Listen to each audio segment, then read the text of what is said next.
Welcome back to another makeup lesson. Today we're going to create a classic party look. This is for so many different occasions and it's really easy to create as well.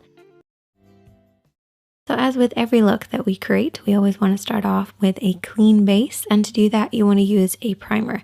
So you can either mix your primer with your concealer or you can use a tinted primer. This one by Urban Decay, it's a classic. It's one of my absolute favorites. It's my kind of go-to. Basically, all you want to do is just apply this all over the lid. It will create a blank canvas for us to work on, disguise any discoloration, while also helping our eyeshadows last longer because it gives them something to hold on to, which is a really important part. Now let's recap on parts of the eye because I always get asked about this. So I like to split the eye into 3 sections. The lid, the crease area, this is where the lid creases into the eye shape, and then the brow bone, which is technically not the brow bone, it's just underneath the brows. I then like to split the lid into 3 sections as well. So we have an inner, a middle, and an outer. And then you have your 3 liner areas.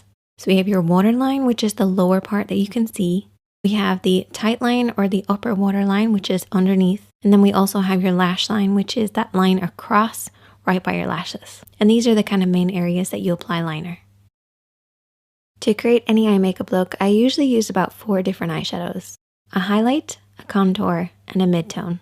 Your mid-tone is basically in between your light and your dark. And then I also have a fade shade. The fade shade is that bright orange. Don't get scared, it's okay, we're only going to apply a very small amount of it, but it does make a big difference, and I'll explain why in a bit. I've also added in 2 other things, a metallic eyeshadow and a glitter.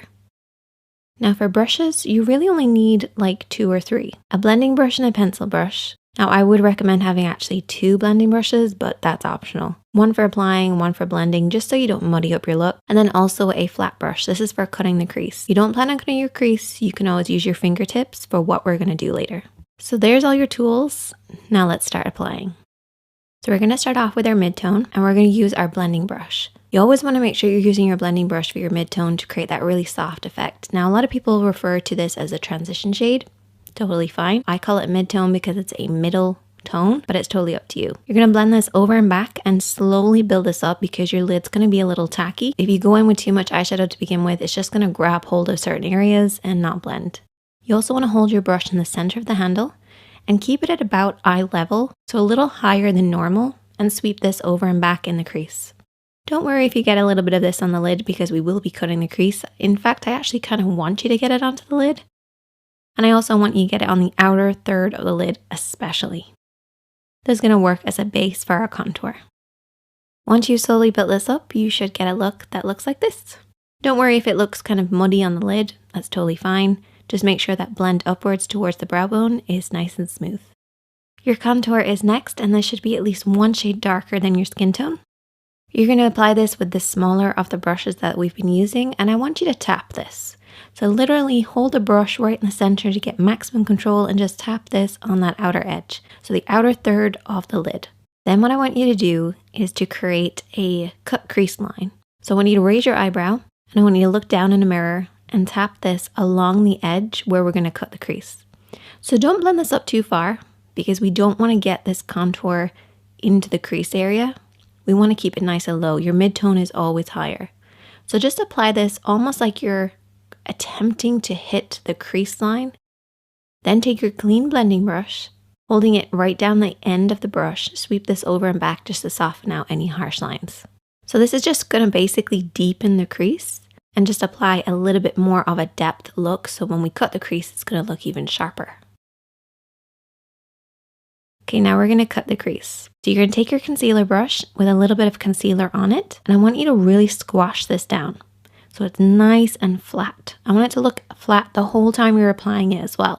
If it starts to kind of move and kind of spread out as you're applying it, squash it back down again. And you can do this between your fingertips or onto a palette or the back of your hand.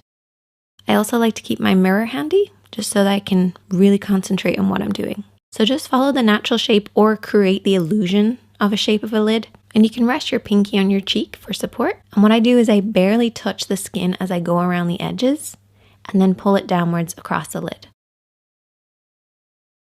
I like to raise my eyebrow because it kind of elongates your eye. If you find that your eyebrow doesn't support your lid shape, you can always use your finger on the outer edge to kind of create more of a tight effect.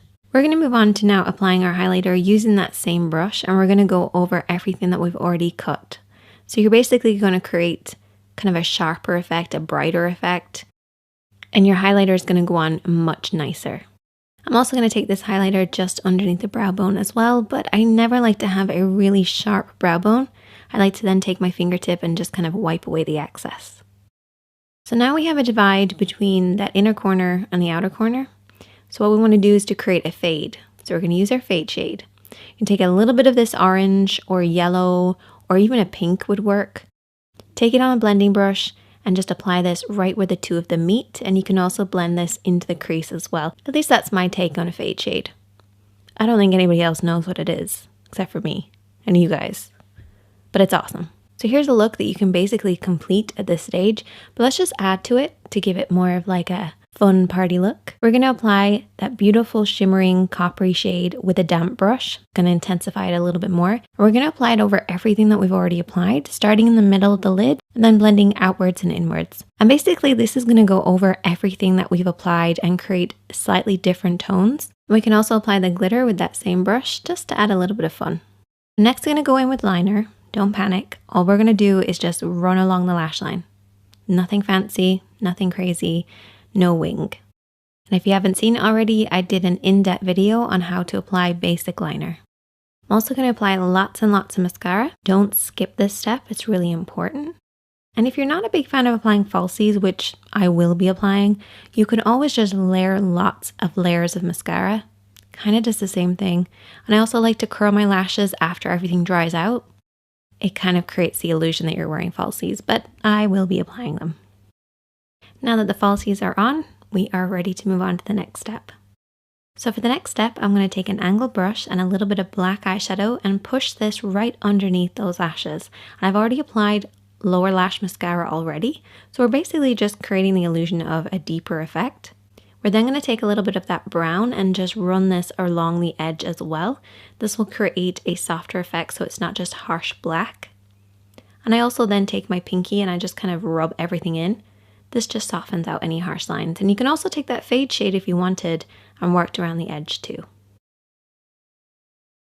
And there you go. That is the finished look. I hope that you guys will check this one out. Super easy, fun, and works on so many different people. You can even swap out that copper shade for silver or gold, use cool tones or warm tones, and just change it up for whatever way that you like. Hope that you guys enjoyed this one, and I will see you in the next one.